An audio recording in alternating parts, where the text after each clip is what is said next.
atunganyije umurima, izuba ririmo riva mu mpeshyi, inzara ivuza ubuhuha, akafata ibishyimbo bye akagenda akajya mu murima akabibiba akabitaba, aba yizeye ko imvura izaba. Ibi ntabwo bireba umuntu wuzuye umwuka, nta nubwo bireba umuntu hano, ni ukwizera kuba mu muntu Imana yaduhaye.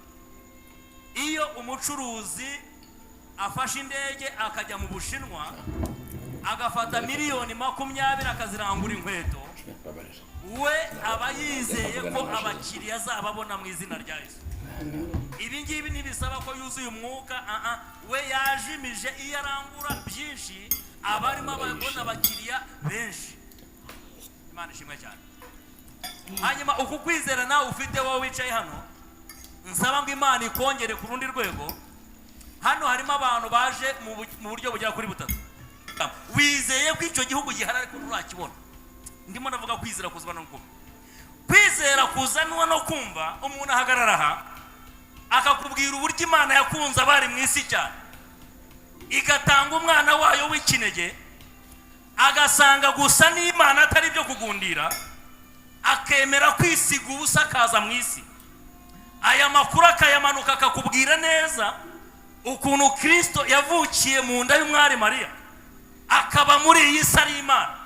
Wakumva ayo makuru ukayakurikirana, akakubwira ngo mu myaka ye yabayeho ari umuziranenge, agejeje imyaka 30 atangira ministeri yo kuvuga ubwami bw'ishobora byose, ukabitega amatwi ukabyumva neza. Yarangiza kuvuga ati ariko suko byarangiye baramubambye, utaha baramufashe, yagendaga agirira abantu neza, agenda akiza bo Satani yatwazaga igitugu, agenda azura abapfuye, agenda ahumya muhererekanya, birangira bamugejeje igorogota ngo bamubambi. Izuba riramumenya, abana b'abantu batamumenye, izuba ririhindukiza, ubwira kabiri ba mu gihugu, utaha. Hanyuma umwenda wari ukingirije hera utabukamo kabiri, utaha. Aratanga, hanyuma nyuma yaho arazuka nyuma y'iminsi 3, ukabyumva neza. Hanyuma rero ijambo rikavuga ngo kuko Imana yakunze abari mu isi, byatumye itanga umwana wayo w'ikinege, kugira ngo umuntu wese umwizera atarimbuka ahubwo ahabwe ubugingo buhoraho. Ugahita umwizera. Haleluya, amen, haleluya, amen. Ukamwizera utaragezeyo, ukamwizera umwijejwe n'umuntu ukubwiye amateka ye. Kwizera kuzanwa no kumva.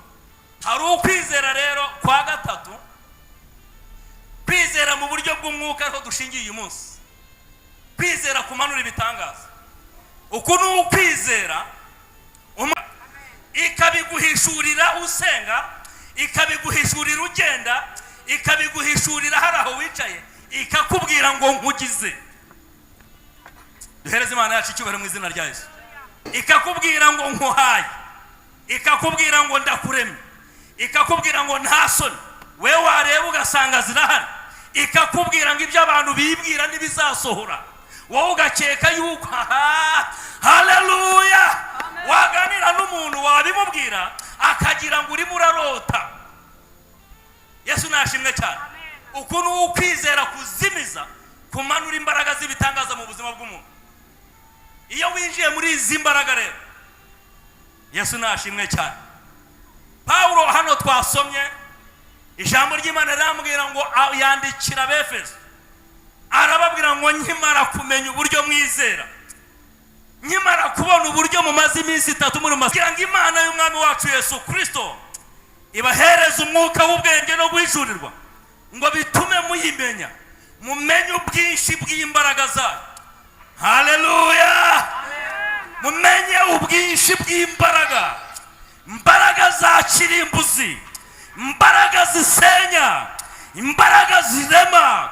Pele kotala wayasya brese nene wanga, imbaraga zishyira ibitari biriho bikabaho, imbaraga zicecekesha, imbaraga z'abarozi, imbaraga zishyiraho uburyo. Haleluya. Aravuga ngo mumenye ubwinshi bw'izi mbaraga. Arangije atanga reference, aravuga ngo izi mbaraga ndimo mvuga n'iz'Imana yamanuye muri Kristo Yesu ubwo yari mu gituro. Imbaraga zimanukana n'amarayika ukomeye. Haleluya. Zibirindura igitare. Arangije marayika akicaraho. Hari imbaraga zigiye kubirindura ibyawe. Tuwe haleluya.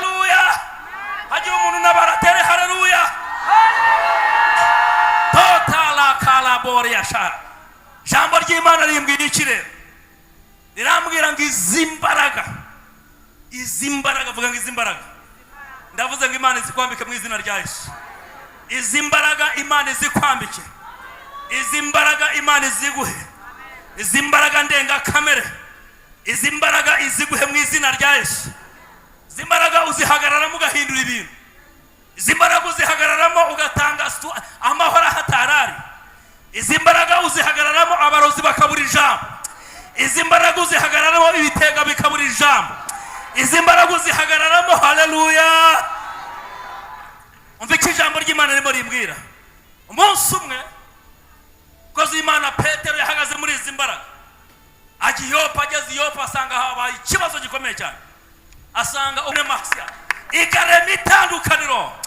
Ayiwe, haleluya.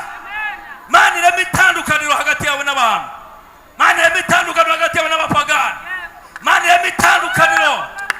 La korea sha. Imana irema itandukaniro mu izina rya Yesu. Mana ikwambika imbaraga, kandi birimo birajyana no kwizera. Niwizera urakira, ariko numva uko ndimo mvuga uratahiraho. Aho wicaye ubuvibura winginga Imana ikwambika izi mbaraga zakataraboneka mu izina rya Yesu.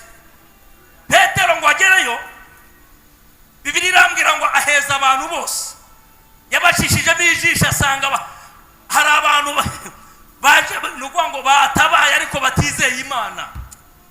Mwiriwe, hari abantu mugendana ariko imitima yabo itizera Imana, hari abantu musengana ariko imitima yabo iri kure. Bibiliya iravuga ngo abaheza bose, mubo yahejeje harimo abakozi b'Imana.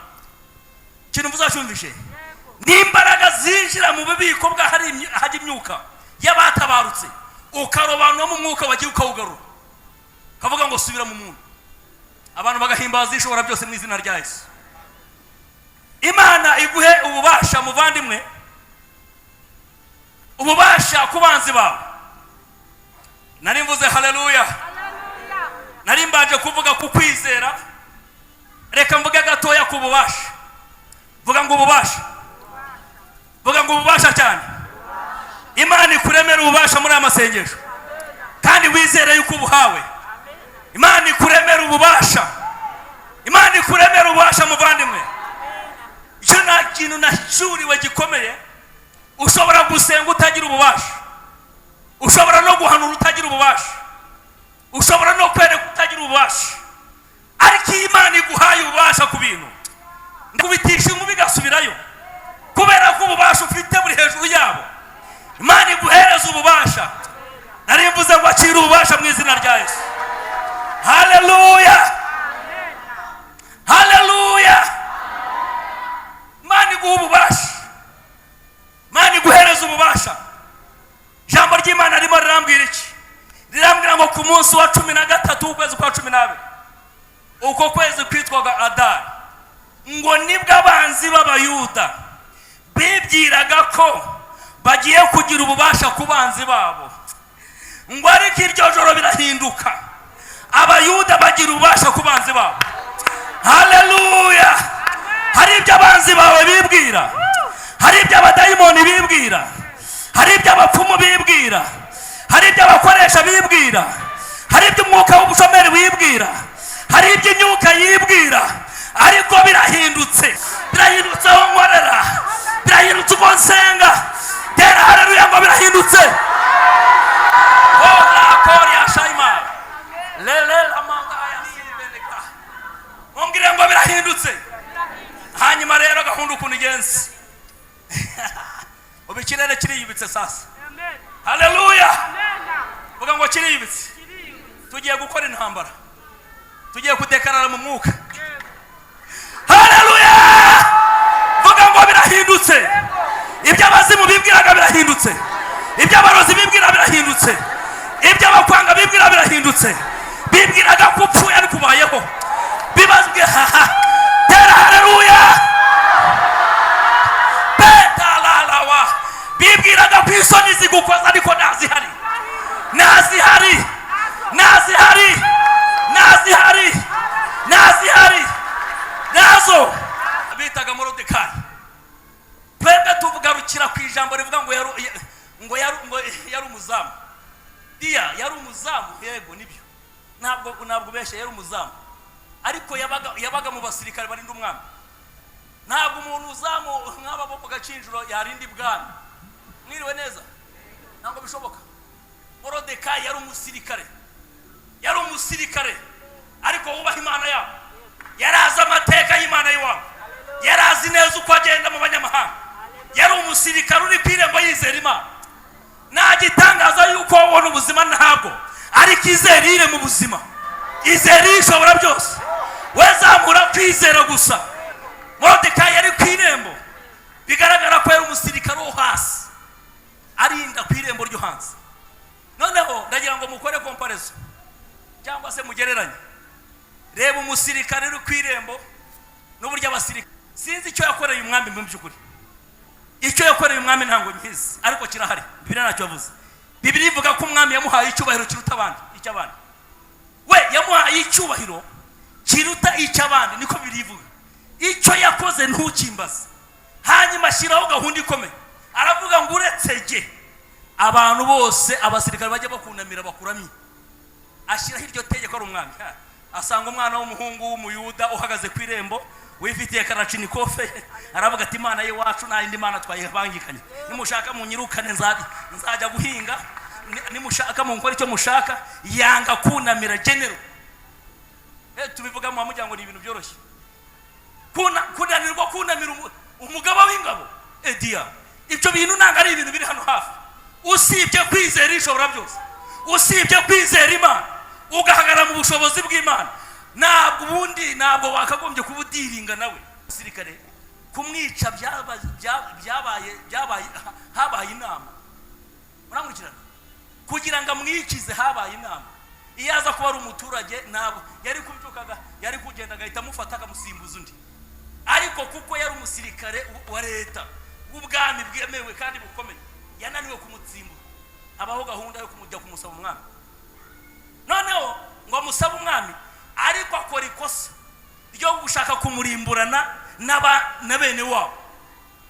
Ngo haba inama, umwami amaze kumumwemerera. Umva ikintu Bibiliya yambwiye, uraza kubisanga muri Esiteri 3:7. Haravuga ngo Hamani ahamagara abantu, vuga ngo ahamagara abantu, ahamagara abapfumu, ahamagara abakonikoni, ahamagara abanyabwenge, ahamagara abantu abagishiriza inama yo kwica Morodekayi n'ubwoko bwose bw'Abayuda. Bibiliya iravuga ngo bararagusa. Mbwira mugenzi wawe ngo barakugenjeje biranga. Hari inama bakoze biranga, barakugenjeje biranga, baraguhiga biranga, barakurwanya biranga, bagutega imitego biranga, barakuvuga biranga, barakugambanira biranga. Haleluya! Hagira umuntu n'abaratere haleluya cyane. Paula Korea Shaima. Bibiliya ivuga iki? Baraterekera. Ukwezi kwa mbere indagu zifata ubusa, ukwezi kwa kabiri indagu zifata ubusa. Indagu zabo ziragenda zigera mu kwa 12, itariki 13 z'ukwa 12, mu kwezi kwitwaga Adari. Bahita bashyiraho gahunda yuko bazarimbura iki Abayuda. Mumbwire ngo inzandiko zo kukwica nizikifite agaciro. Haleluya! Inzandiko zo kukwica nta gaciro zigifite. Ariko ndavuga n'abantu bizeye Imana. Agaciro izabazimu ziteshejwe agaciro, izabarozi ziteshejwe agaciro, izabakonikoni ziteshejwe agaciro, izabakwanga ziteshejwe agaciro, izabosi wawe ziteshejwe agaciro, izabakuvuga ziteshejwe agaciro. Komera Imana amashyi menshi cyane. Dala kaibona salala wa Moria kaibin enefa. Jambo ry'Imana ribo Morodekayi ngo yumva ayo makuru, afata amasengesho yo kwiyiriza iminsi 3. Tuvuga ngo iminsi 3 nk'iyi turimo. Mumbwire ngo tugezeho uruzingerero. Tugeze mu ikorosa hanga. Nyuma y'amakuru wamenye ukaza nyuma y'amakuru wamenye ukaza kwiherana n'Imana. Mumbwirire ngo Imana ibirinduye page. Imana ihinduye page. Page irayihinduye. Page irayihinduye. Haleluya! Mumbwire ngo page irayihinduye. Page irayihinduye. Page y'ubuzima. Page irayihinduye. Ijambo ry'Imana rimo rimbwira ngo Morodekayi yiyirize, ngo bafata amasengesho y'iminsi 3. Aho singiye kuhajya cyane. ndashaka kwivugira ko twasomye Bibiliya iravuga ngo ukwezi kwa 13 itariki 13 z'ukwezi kwa 12 ngo uko kwezi kwitwaga Adari, ngo nibwo mumbwire ngo nibwo abanzi b'abayuda bibwiraga ko bagiye kubagiraho ububasha. Ndashaka kubivuga nongorera. Hari iby'abadayimoni bibwiraga, hari iby'abakwanga bibwiraga, hari iby'inama mbi zibwiraga, hari iby'abakugenza bibwiraga. Wambaraga agatenge bakibwira, watera haleluya bakibwira, ucuruza neza bakibwira, wamara iminsi udacuruza bakibwira. Mumbwire ngo hari ibyo bibwiraga, mumbwire ngo hari ibyo bibwiraga. Ubuzima bwawe bufashe, bibwiraga ko bagufite, bibwiraga hari ibyo bibwira. Lelele zelebonasia, hari ibyo bibwira, hari ibyo bibwiraga, hari ibyo abazimu bibwiraga, hari ibyo abakugenza bibwiraga, hari iby'inshuti zibwiraga. Mumbwire ngo birahindutse. Haleluya! Mumbwire ngo birahindutse, mumbwire ngo birahindutse, mumbwire ngo birahindutse. Inama mbi zikozwe, Imana zikojeje isoni, inama zikojeje isoni. Mumbwire ngo hari ibyo ikojeje isoni, hari ibintu Imana ikojeje isoni, hari ibyo ikoze utariyo. Reka nkubwire aka kantu, hari ibintu Imana ikoze udahari, hari ibintu Imana ikoze utariyo. Vuga ngo umwuka wera agiyeyo, umwuka wera agezeyo. Hari ibyo umwuka akoze udahari. Tera haleluya cyane, tera haleluya cyane, tera haleluya cyane. Totala kosha la bole ya saima. Asante Kristo. Hari ibyo umwuka akoze utariyo, hari ibyo ashenye utariyo. Umwana wabaye muzimu utariyo, imuhaye ubwenge utariyo, hari ibyo ukoze udahari. Iremye akazi utariyo, iguhaye icyubahiro udahari, ikuvuga niyo udahari, ikuvuga niyo udahari. Haguruka utere haleluya.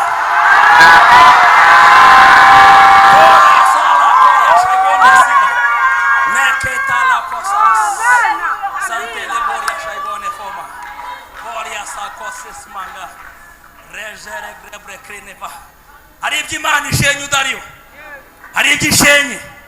Mumbwira ngo hari ibyo ishenye. Imbaraga za kirimbuzi hari ibyo zishenye, imbaraga ndengakamere hari ibyo zinyaganyije. Usenya irakibirindura iki gitare. Haguruka ucicaraho mu izina rya Yesu.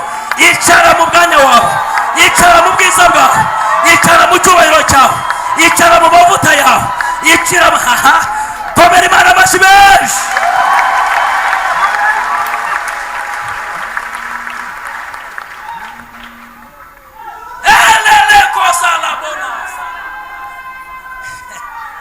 Ambiki ijambo ry'Imana rimo rimbwira muri Yesaya 45 umurongo waho wa mbere. Turakatala koria shayo. Dinita ngola sivenema. Asakoria shaibone niva. Jambo ry'Imana rambwira ngo ivi by'Uwiteka bwira ku. Ndimo ndagira ngo ushyire mu izina ryawe. Ivi by'Uwiteka Imana yaremye ijuru n'isi ivugana nawe. Umbe by'Imana nyiri bivugana nawe muri aya masaha. Wowe Imana yafashe ukuboko, yarangiza ikakuneshereza amahanga. Ndatangaza kunesha. Ijambo ravuga ngo umva we kuro we, wowe mfashe ukuboko kw'iburyo, narangiza ngakuneshereza amahanga ari imbere yawe. Iravuga ngo umva rero, nzakenyuruza kugira ngo ngukingurire inzugi. Buretse gukoma amashyi gato inyumve neza. Imana itari yakenyuruza abami, ntabwo inzugi zakinguka. Itari abakenyuruza, baracyafite ijambo ku buzima bwawe. Itari abakenyuruza, ntabwo wakinjira ngo bikunde. Itari abakenyuruza, business zawe ntibyakunda. Itari reka Imana ikenyuruza aba bantu. Imana igira ibintu ikenyuruza mu isi y'umwuka, ibakenyuruze kandi ibikoze utariyo, ibikoze udahari, ibakenyuruje utariyo. Uwateraniye Betesida ibikenyuruje mu rugo, yasengeye Betesida hari ibyo ikenyuruje. Haleluya. Ijambo riravuga ngo rero nyuma y'uko mbikenyuruje nzagukingurira. Ndagira ngo mageze icyubahiro cy'Imana kibe imbere yawe mu izina rya Yesu. Hagira umuntu yakira tere haleluya cyane. umva iki ijambo ry'Imana ririmo rimbwira demokori ya shayibinifa ngo nzaraboni yasive nzakenyuruza kugira ngo ngukingurire inzugi. kondisiyo rero cyangwa se itangazo ry'umwuka navuze ngo irembo ryawe ntabwo rizugarirwa. nyuma y'amasengesho y'iminsi 3 ikinguye irembo. nyuma y'amasengesho y'iminsi 3 hari ibikinguye. nyuma y'amasengesho y'iminsi 3 hari ibyishenye. nyuma y'amasengesho y'iminsi 3 kwambitse icyubahiro. nyuma y'amasengesho y'iminsi 3 iguhaye intsinzi. ubuzima burahindutse, mu mwuka burahindutse mu izina rya Yesu. Reka dukomere Imana amashyi menshi. Ayo mashyi yongere niba ari ay'Imana.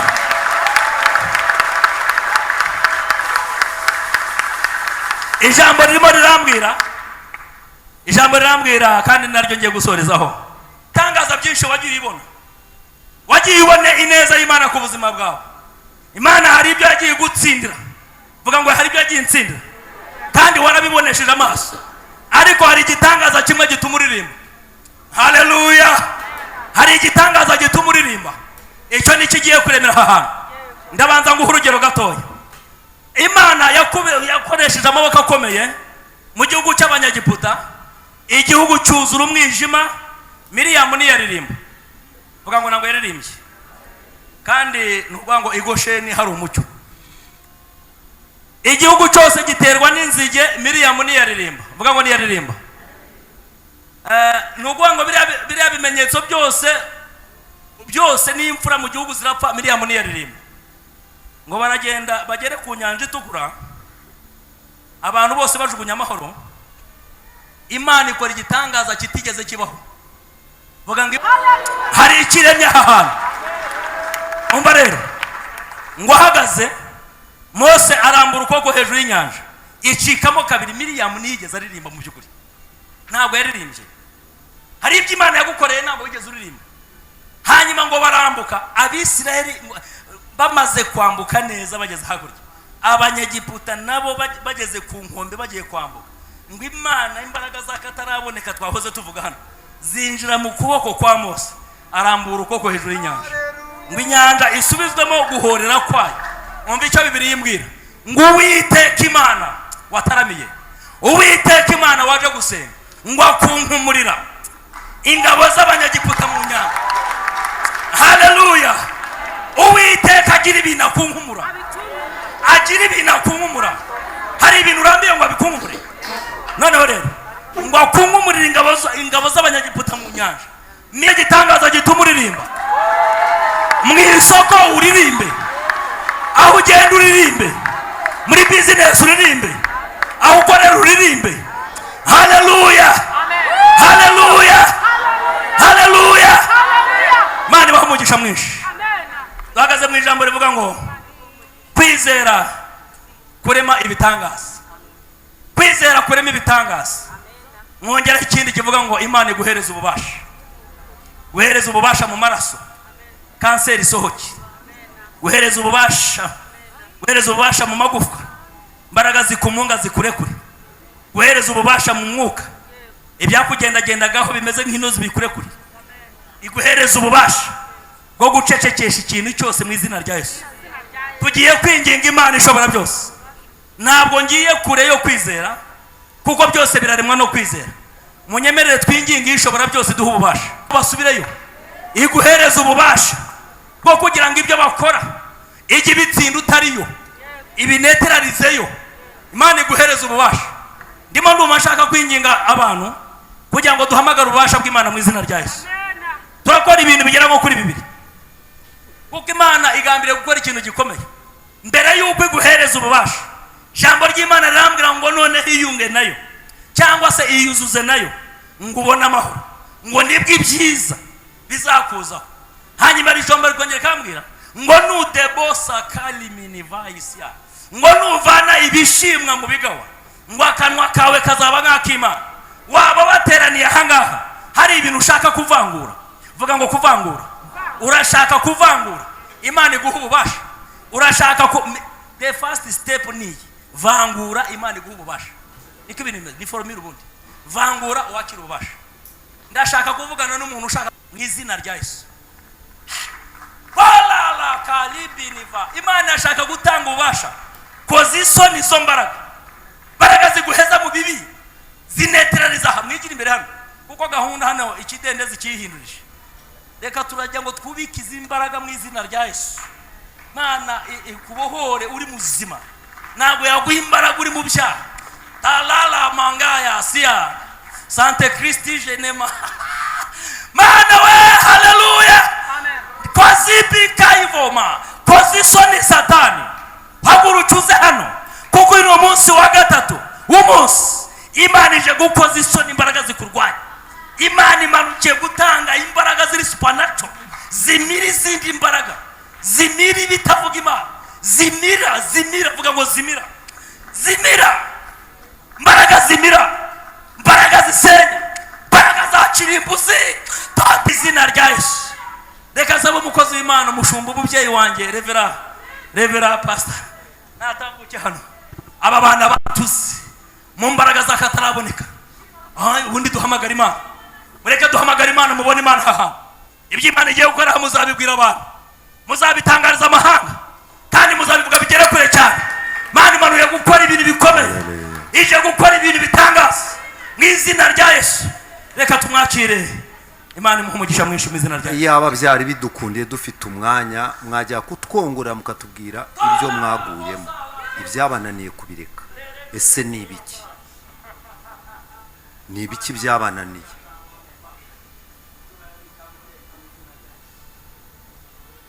Iyo tugira umwanya, iyo tugira uburyo ngo dufate abadiyakoni hariya bajya inyuma, buri muntu agenda mwongora ati nananiwe n'inzoga, mva mu rusengero nkongera nkayinywa.